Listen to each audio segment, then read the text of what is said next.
do koje mjere je sad trenutno umjetna inteligencija već preuzela čovječanstvo? Uz ove stvari koje sam ti kratko nabrojao, sve te različite, gle, ljudi su lijeni i nama odgovara da netko nešto obavlja za nas.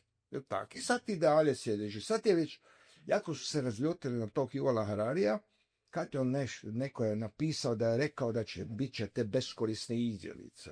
To bi krivo su ljudi shvatili. On je htio reći da kad umjetna inteligencija počne obavljati sve poslove, da ljudi ne budu trebali ništa raditi, samo budu uživali, jel? Mislim, to je bila poruka. Neko je to krivo shvatio.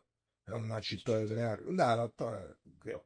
Nije on htio reći ništa uvredljivo, međutim, on je najavio šta će se dogoditi, mi ćemo kao ljudi zakržati u principu, nećemo ne raditi ništa, ne?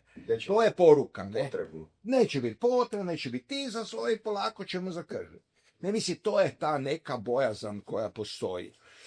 Jako puno je rašireno to, znači gotovo da nema i semafori, i sad će taksije, već imaš robot taksije koji voze sami bez šofera, ma imaš koliko hoćeš primjera toga, ne, taj Tesla kod nas, to je jedan od šokantnih primjera također. Jako se puno investira u to, međutim, mislim to neće tako brzo ići radi toga što ipak naftni lobiji u znatnoj mjeri kreiraju politiku većine zemalja.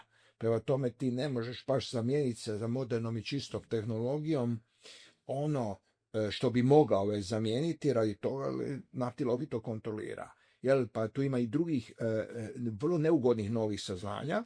Recimo jedna od tih najneugodnijih je teorija da je Alzheimerova bolest zapravo nastaje uslijed tih mikročestica plastike u atmosferi koje udišemo, onda one zablokiraju neurone u mozgu i tu sad nastaje problem, ljudi umiru od Alzheimera, ima ih oko 20% osoba starijih od 65 godina u Americi naginje tome, dok je interesantan fenomen podno Himalaja je ta incidencija 1%.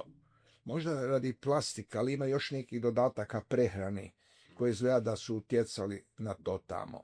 Međutim, naravno, tu se vidi panika oko autistične djece. Rađena su vrlo opširna istraživanja, jako velika. Dakle, to je zahvatilo 100.000 ljudi, obitelji, roditelje, djeca autistične, tako dalje. I sad se postavilo pitanje gdje je najveća incidencija autista.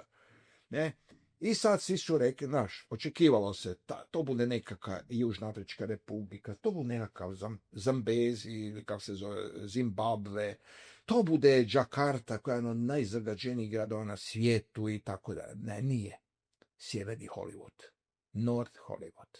Ima najveću incidenciju autistične djece po glavi stanovnika. Znači, samo ima najviše mikroplastike po tome. Ne znam. Niko ne zna. Jer nema ni toga čak. Ima industrijskih kvartova u kojima ima puno više. Ima puno više zagađenja. Ima sve, gledaj, zagađenja svih vrsta ima. Na drugim mjestima više.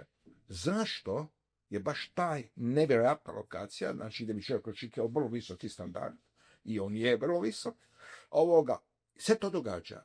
Znači, prave odgovore još uvijek nemamo, i tu se jako puno angažira umjetna inteligencija da bila neke pravilnosti i procjenjivala radi čega do tog dolazi. Znači, to su stvari u kojima ćemo trebati umjetnu inteligenciju, njenu pomoć, jer bez nje nećemo moći ući u detalje tih problema koje imamo.